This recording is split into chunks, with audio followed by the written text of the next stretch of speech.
Waktu Indonesia Tengah, Radio Republik Indonesia ND menghadirkan Warta Berita.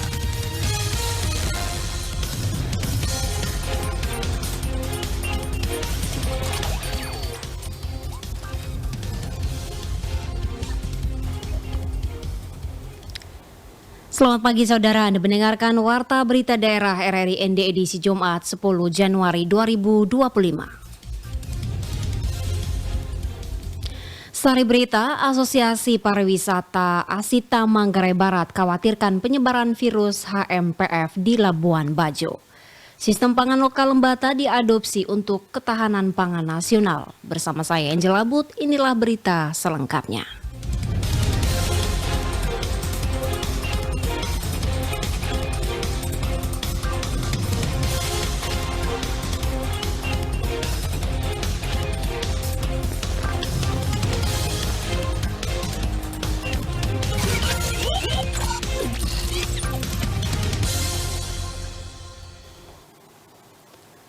Asosiasi Pariwisata Asita Manggarai Barat khawatirkan penyebaran virus HMPV di Labuan Bajo. Laporan Epi Wahab. Terkait dengan lonjakan penyebaran wabah virus Human Metapneumovirus atau HMPV yang saat ini sedang merebak di Cina dan telah menjadi perhatian internasional, Ketua Asosiasi Pariwisata Asita Manggarai Barat, Donatus Matur, mengungkapkan kekhawatirannya mengingat Labuan Bajo sebagai destinasi wisata yang sedang gencar dikunjungi wisatawan berbagai negara termasuk Cina. Baik ya, dari Asita, Association of the Indonesian Tours and Travel Agency Cabang Manggarai Raya, tentu kami sangat khawatir tentunya karena ini berdampak besar pada krisis bagi teman-teman pelaku usaha pariwisata karena nanti akan terjadi pembatalan grup atau wisatawan yang sudah melakukan ini yang sudah deal untuk datang di tahun 2025 ke Labuan Bajo. Dia juga menyampaikan harapannya agar pemerintah baik pusat maupun daerah dapat melakukan tindakan cepat dan tepat guna mengantisipasi masuknya virus ke Indonesia dan menyebar luas hingga ke daerah-daerah merujuk pada virus COVID-19 lalu. Lebih lanjut dia juga menyampaikan harapannya agar wabah virus ini dapat mereda dan tidak berdampak seperti wabah virus COVID-19 yang mematikan perekonomian dan juga pariwisata. Dia juga berharap pemerintah Kabupaten Manggarai Barat dapat melakukan langkah antisipasi dengan melakukan pengecekan pergerakan manusia yang masuk baik melalui udara, laut ataupun darat serta membentuk posko bersama pihak terkait. Ya, kami tentunya doakan kiranya ini pemerintah juga bisa melakukan tindakan emergensi, kebijakan emergensi dengan membentuk posko bersama tadi. Itu untuk tingkat lokalnya. Dan ini sangat kami tidak harapkan akan masuk ke daerah kita ya virus itu. Kalau bisa ya pemerintah daerah Kabupaten Manggarai Barat segera membentuk posko bersama. Kira-kira apa yang harus kita lakukan agar virus itu ya kalau boleh tidak masuk di daerah Manggarai Barat atau kita minimalisir dengan melakukan ini membentuk tim untuk mengecek semua penumpang ataupun pergerakan manusia yang akan masuk ke daerah kita baik melalui udara, laut dan darat gitu. Terpisah, Kementerian Kesehatan atau Kemenkes Republik Indonesia pada 3 Januari 2025 lalu telah mengeluarkan himbauan publik untuk waspada penyebaran wabah virus HMPV. Melalui juru bicara Kemenkes RI, Widiawati menjelaskan pemerintah Indonesia juga terus memantau perkembangan situasi wabah HMPV di Cina dan juga negara-negara lain. Langkah antisipasi dilakukan melalui peningkatan kewaspadaan di pintu-pintu masuk negara termasuk pengawasan karantinaan kesehatan bagi pelaku perjalanan internasional yang menunjukkan gejala influenza-like illness. HMPV adalah virus yang dapat menyebabkan infeksi saluran pernapasan dengan gejala yang mirip flu biasa seperti batuk, pilek, demam, dan juga sesak napas. Dalam kasus berat, virus ini dapat menyebabkan komplikasi seperti bronkitis atau pneumonia. Virus ini biasanya tidak berbahaya bagi orang dewasa yang sehat, tetapi beresiko lebih tinggi bagi anak-anak, lansia, dan individu dengan sistem kekebalan tubuh yang lemah, termasuk mereka yang memiliki penyakit kronis seperti diabetes, gangguan pernapasan, atau penyakit jantung. Dari Labuan Bajo, Epi Wahab melaporkan. KPU ND gelar rapat pleno terbuka penetapan pasangan calon bupati dan wakil bupati Kabupaten ND. Laporan Nikolaus Makumeli. Menetapkan pasangan calon bupati dan wakil bupati terpilih Kabupaten ND tahun 2024 adalah sebagai berikut. Nama calon bupati Bapak Yosef Benediktus Badioda SH MH. Nama calon wakil bupati Dr. Gigi Dominikus Minggu MKes. Nomor urut 1, perolehan suara 60589. Bertempat di Aula Hotel Flores Mandiri Ende, KPU Kabupaten Ende melaksanakan rapat pleno terbuka penetapan pasangan calon bupati dan wakil bupati Kabupaten Ende dalam pemilihan serentak tahun 2024. Rapat pleno penetapan tersebut dibuka secara resmi oleh Ketua KPU Kabupaten Ende, Wilhelmus Hermanto Lose, pada Kamis 9 Januari 2024. Dijelaskan, pelaksanaan rapat pleno terbuka penetapan pasangan calon bupati dan wakil bupati, yakni merujuk pada surat KPU RI nomor 24 tanggal 6 Januari 2025 terkait penetapan pasangan calon bupati dan wakil bupati terpilih. Pada rapat pleno terbuka tersebut, KPU Kabupaten Ende menetapkan Yosef Benedictus Badeoda dan Dominikus Mingumbere sebagai pasangan calon bupati dan wakil bupati terpilih Kabupaten Ende. Menetapkan pasangan calon bupati dan wakil bupati terpilih Kabupaten Ende tahun 2024 adalah sebagai berikut. Nama calon bupati Bapak Yosef Benedictus Badeoda SH MH. Nama calon wakil bupati Dr. Gigi Dominikus Minggu MKes. Nomor urut 1, perolehan suara 60589. Partai politik atau gabungan partai politik pengusul Partai Demokrasi Indonesia Perjuangan, Partai Demokrat, Partai Garda Republik Indonesia, Partai Persatuan Pembangunan, Partai Umat. Demikian berita acara ini dibuat, ditandatangani oleh Ketua dan anggota Komisi Pemilihan Umum Kabupaten Ende. Komisi Pemilihan Umum Kabupaten Ende. Nama Wilhelmus Hermanto Lose, Ketua. Dalam sambutannya, ia menyampaikan ucapan terima kasih atas kerja-kerja selama tahapan pilkada berlangsung, baik penyelenggara, pengawas, masyarakat, pemerintah, serta seluruh unsur yang mendukung suksesnya proses pilkada Kabupaten Ende pada 27 November 2024 yang lalu.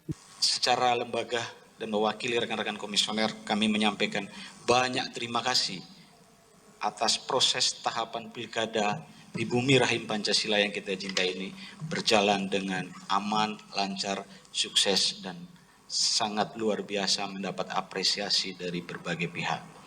Termasuk pelaksanaan-pelaksanaan kita pada hari H, rekapitulasi di tingkat kecamatan, kabupaten, dan di tingkat provinsi berjalan aman dan lancar.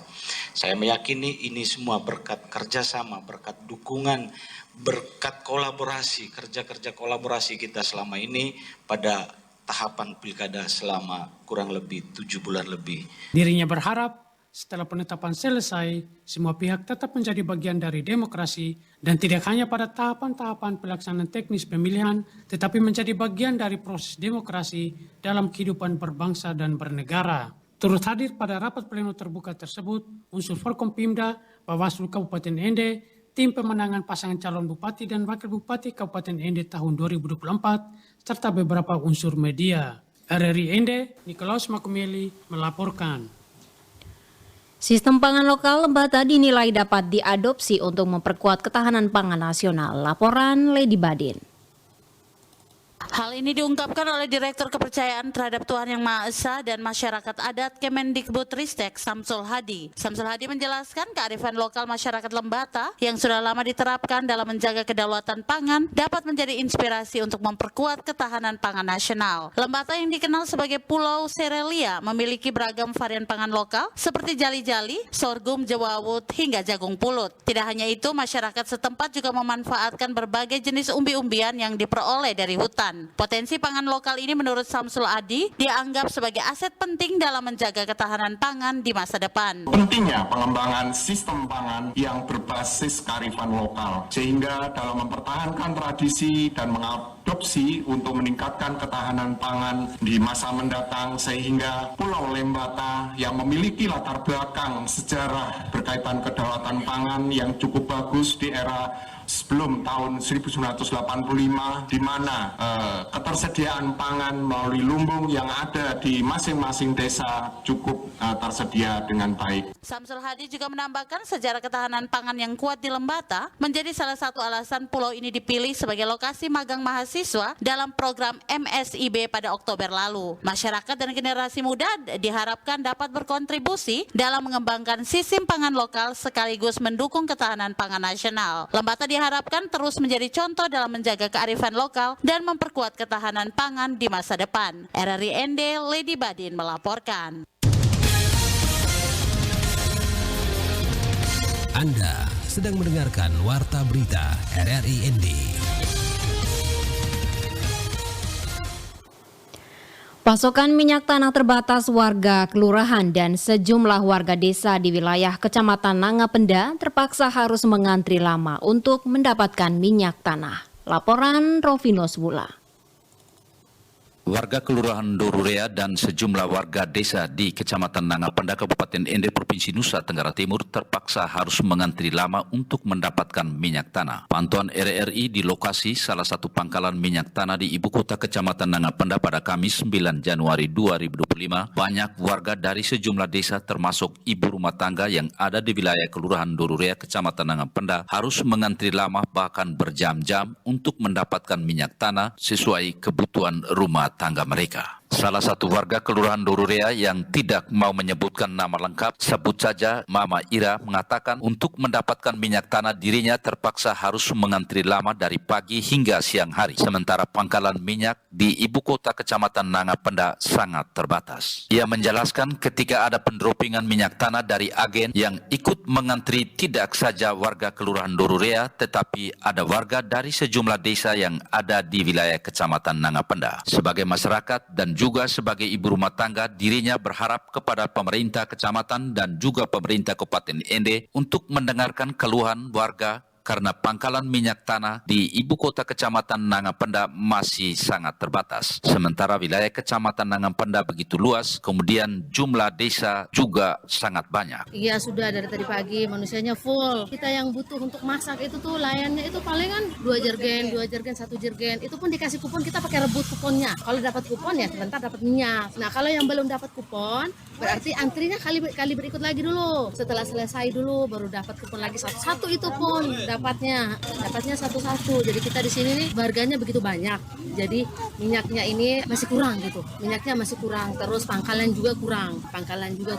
Nah, ketika warga minta untuk nambah pangkalan, tolong. Kami sebagai warga masyarakat ini kami mau menyampaikan ke Bapak mereka, ketika warga butuh pangkalan, sudah dilayani kami untuk pangkalan. Biar kita jangan baku rebut. Ia menambahkan pendropingan minyak tanah dari agen untuk wilayah Kecamatan Nangapenda terjadi 2 kali dalam sebulan. Sementara untuk satu pangkalan lainnya terjadi 1 kali dalam sebulan. Ia berharap kepada pemerintah daerah dan anggota DPRD agar lebih memperhatikan apa yang menjadi kebutuhan masyarakat seperti BBM jenis minyak tanah karena sangat sulit untuk mendapatkan minyak, apalagi jumlah pangkalan minyak tanah di ibu kota Kecamatan Nangapenda sangat terbatas. RRI Ende Rovinus Bula melaporkan. Rumah Tahanan Negara Rutan Kelas 2B Bejawa terus menunjukkan komitmennya dalam pembinaan dan pengembangan kemandirian bagi warga binaan pemasyarakatan dengan melakukan kegiatan berkebun. Laporan Suimam. Bejawa Pri Anggoro Agung Wibowo Kamis 9 Januari 2025 mengatakan pembinaan melalui berkebun ini bukan hanya bertujuan untuk menciptakan ketahanan pangan, tetapi juga sebagai sarana untuk mengajarkan warga binaan pemasyarakatan pentingnya kewirausahaan. Dengan hasil kebun yang dikelola, mereka diharapkan dapat memperoleh keterampilan yang berguna saat kembali ke masyarakat. Program ini juga merupakan bentuk kontribusi Rutan Bejawa dalam upaya rehabilitasi sosial bagi para penghuni penjara. Dijelaskan meskipun memiliki lahan yang terbatas, Rutan Bejawa berinovasi untuk mengoptimalkan ruang yang ada dengan menanam berbagai jenis sayuran yang hasilnya selain untuk dikonsumsi juga bisa dijual ke pasar. Lahan ini kami manfaatkan sebagai lahan pertanian untuk tanaman sawi, wortel, dan sayuran lainnya, di mana hasil dari pertanian tersebut kami jual ke pasar untuk memenuhi kebutuhan masyarakat. Ditambahkan, aktivitas berkebun ini diharapkan dapat mengurangi tingkat stres dan meningkatkan kesehatan fisik serta mental WBP. Dengan adanya kegiatan yang positif dan bermanfaat, Rutan Kelas 2B Bejawa berharap dapat menciptakan suasana yang lebih kondusif dan mendukung proses reintegrasi sosial bagi para WBP sehingga mereka dapat lebih siap untuk kembali ke masyarakat dengan bekal keterampilan yang berguna. Pendengar, sebelum mengakhiri Warta Berita pagi ini, kami hadirkan mini feature dengan judul Pesona Pantai Mauembeo di Desa Tonggo dengan hamparan bebatuan nan indah sepanjang bibir pantai. Bersama reporter kami, Ferry Soo.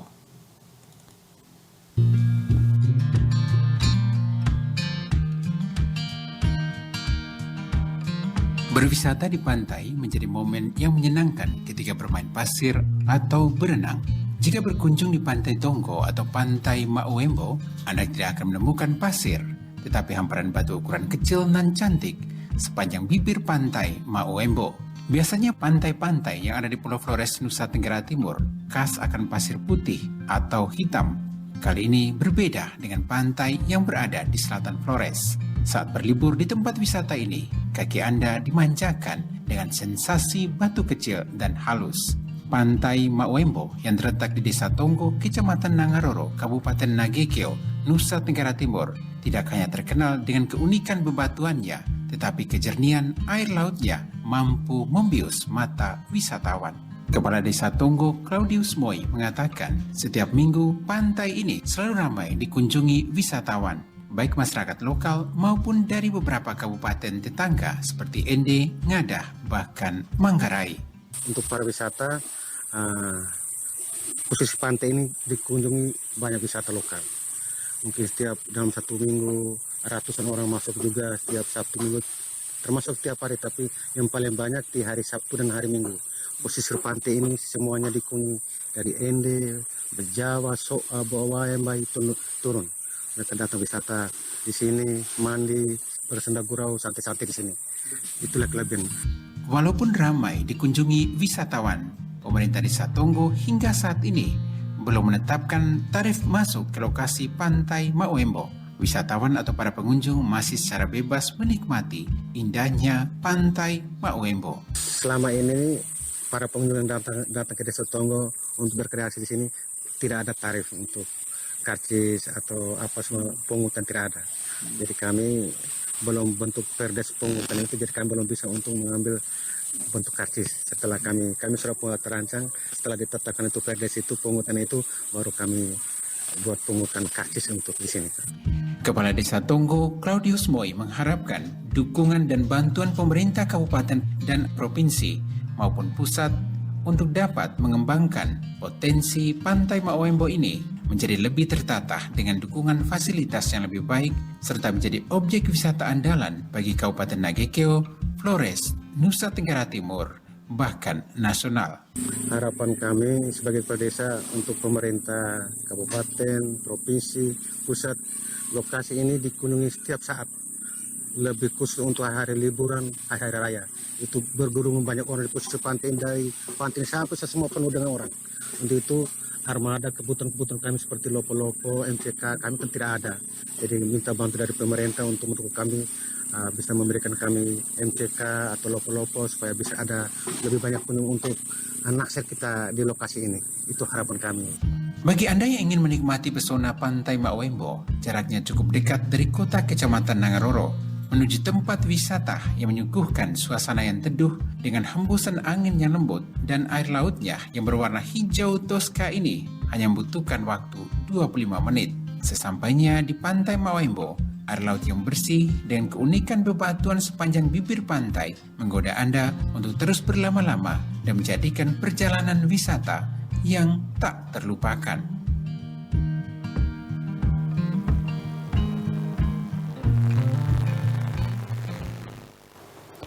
Pendengar, demikian kami sampaikan warta berita pada pagi hari ini edisi Jumat 10 Januari 2025. Tentunya saya Angel Abud mewakili kerabat kerja yang bertugas mengucapkan selamat pagi, selamat beraktivitas.